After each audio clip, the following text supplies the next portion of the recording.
Hey guys, today is Friday, September 18th. The time is 9:20 p.m. and the temperature is 12 degrees Celsius. I'm here at the intersection of Queen and Bay Street in downtown Toronto. And the plan for this one is just to head across the street over to Nathan Phillips Square and check out the newly installed Toronto sign.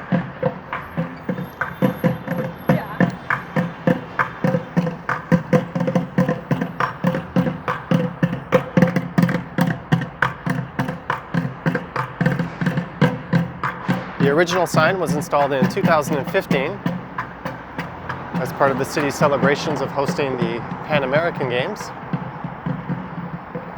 And it had become quite popular amongst locals and tourists, although it was only intended to be a temporary sign. And over the years, it had cost the city something in the neighborhood of $400,000 to keep it relatively intact, as it didn't hold up to various weather conditions very well.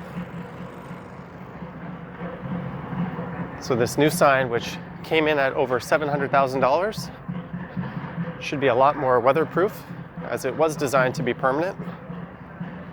There's a temporary vinyl wrapping that will be replaced every year.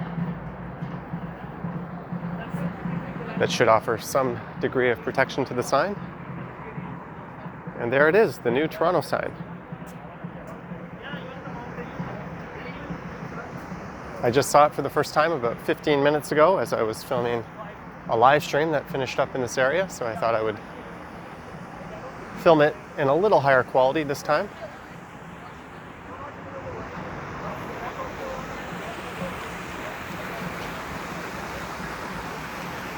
And there's, of course, City Hall in the background.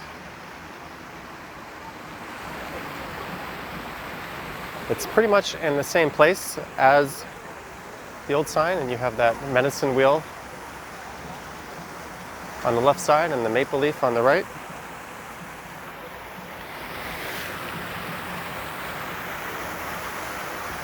And this was unveiled by the Mayor of Toronto earlier today.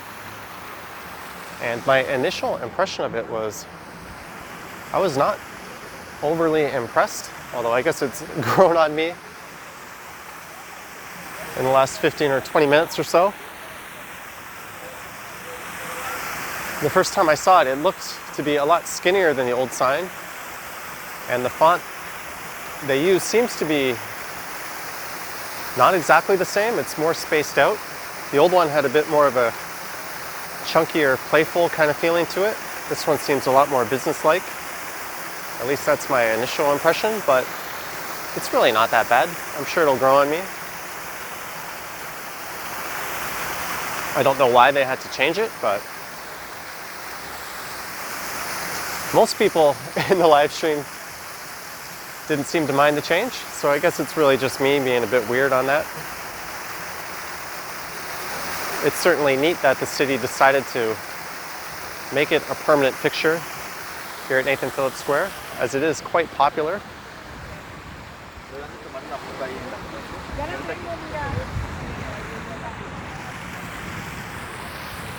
Especially in the summertime, it's quite the tourist magnet.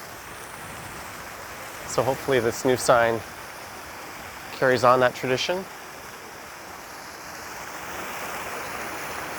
And the setting itself is quite spectacular, with Old City Hall there to the east.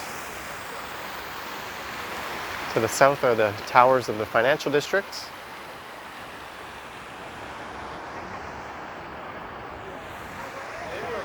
And of course, City Hall itself to the north of the sign. I'll just take a walk around it. And just for comparison's sake, I'll put a picture of what the old sign used to look like at night. If I can dig one out, I'll throw that up on the screen now.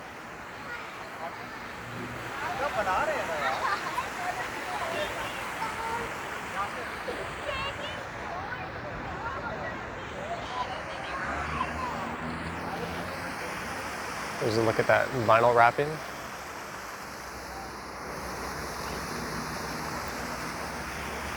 Although I'm not sure how well the camera picked that up.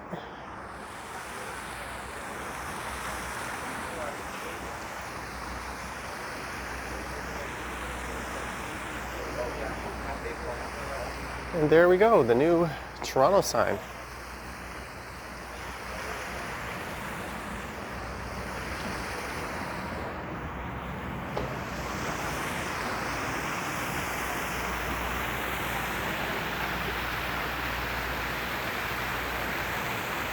For something that has been so well liked and has brought so much positivity to the city, I certainly don't mind the investment in this.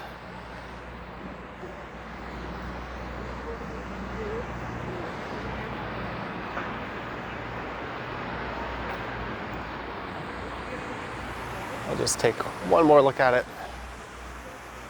from the side before I head home for the night.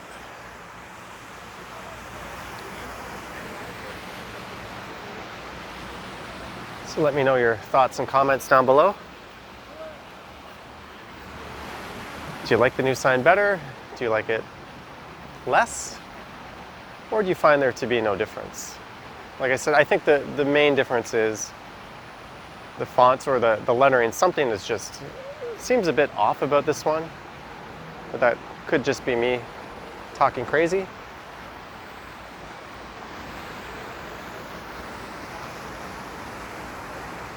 And it looks like the heart has returned to the Sheraton Hotel. That's kind of neat.